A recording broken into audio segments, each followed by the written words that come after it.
সালাম, শুভেচ্ছা ও স্বাগতম। আমি মিল্টন। আজ আপনাকে নিয়ে যাচ্ছি ইতিহাসের এই দিনে পৃথিবীর কোথায় কি ঘটেছিল, এই দিনের তাৎপর্য ও বিশেষত্ব এবং এই দিনের ঐতিহাসিক ঘটনা ও রটনা যা পৃথিবীকে বদলে দিয়েছে তা জানতে। চলুন পৃথিবীর ইতিহাসে এই দিনে কোথায় কি ঘটেছিল তা এক নজর দেখে আসি। আজ 9 মার্চ। প্রথমেই পৃথিবীর ইতিহাসে এই দিনের আলোচিত, সমালোচিত এবং বিখ্যাত সব ঐতিহাসিক ঘটনা ও রটনা জেনে নেই। 1776 সালের 9 মার্চ আধুনিক অর্থশাস্ত্রের ইতিহাসের সবচেয়ে প্রভাবশালী বই দ্য ওয়েলথ অফ নেশনস প্রকাশিত হয়। এই বইয়ের রচয়িতা ছিলেন স্কটিশ দার্শনিক ও অর্থনীতিবিদ অ্যাডাম স্মিথ। এই বইটির মাধ্যমেই তিনি মুক্তবাজার অর্থনীতি, শ্রম বিভাজন এবং উৎপাদনশীলতার মৌলিক ধারণাগুলো তুলে ধরেন। তাকে আধুনিক অর্থশাস্ত্রের জনক হিসেবে অভিহিত করার পেছনে এই গ্রন্থটির অবদান বেশি।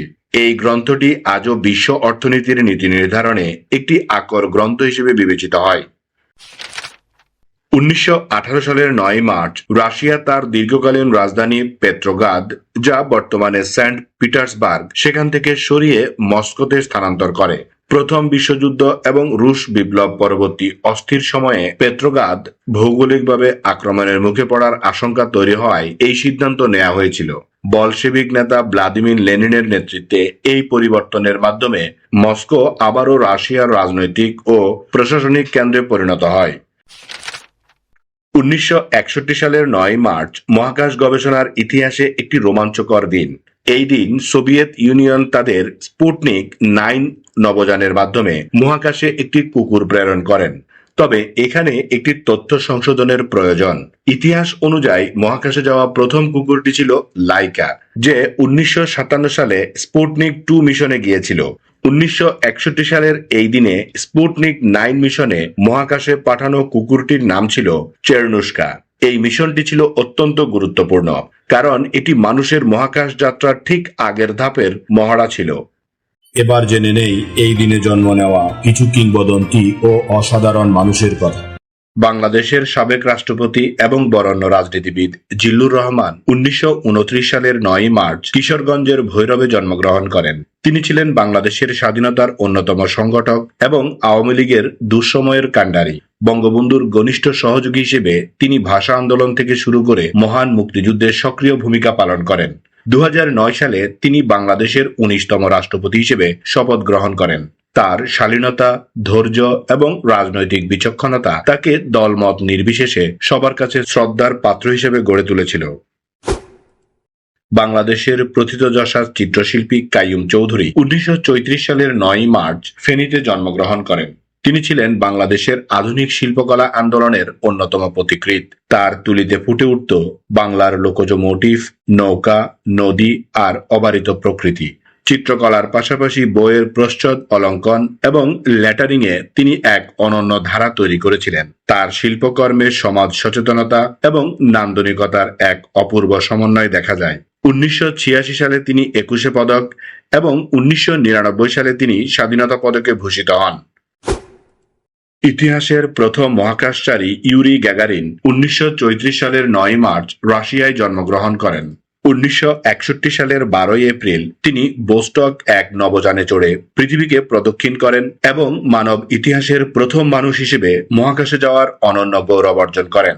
তার এই 108 মিনিটের মহাকাশ যাত্রা বিজ্ঞানের ইতিহাসে এক নতুন দিগন্ত উন্মোচন করেছিল।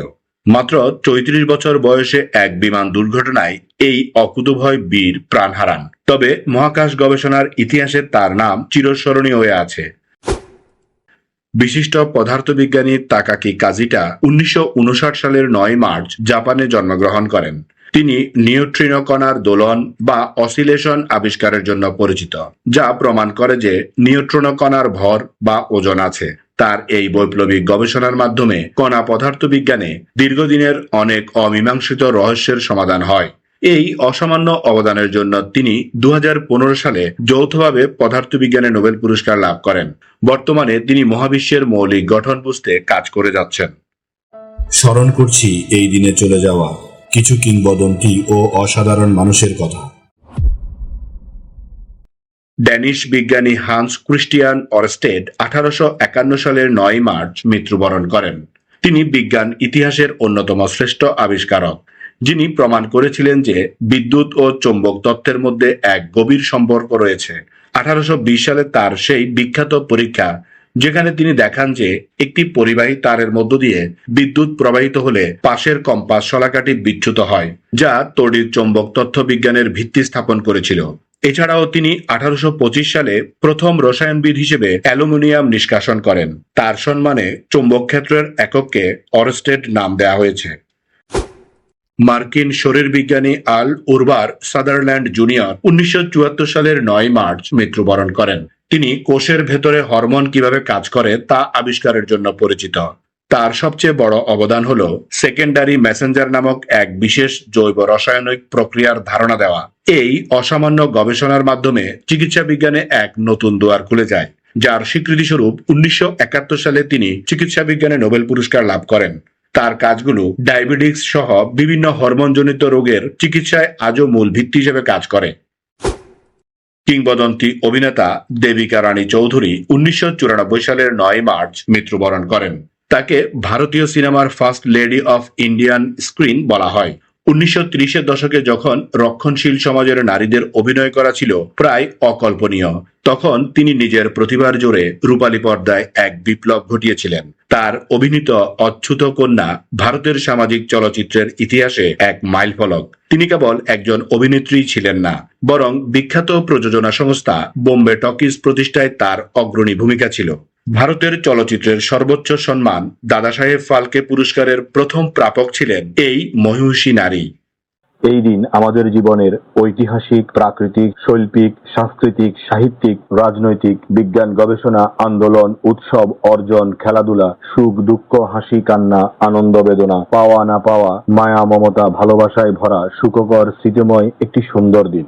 চলুন এই দিনটি উপভোগ করি। আগামীকালকের তারিখে পৃথিবীর কোথায় কি ঘটেছিল তা জানার আমন্ত্রণ জানিয়ে আজকের গল্প এখানেই শেষ করিলাম।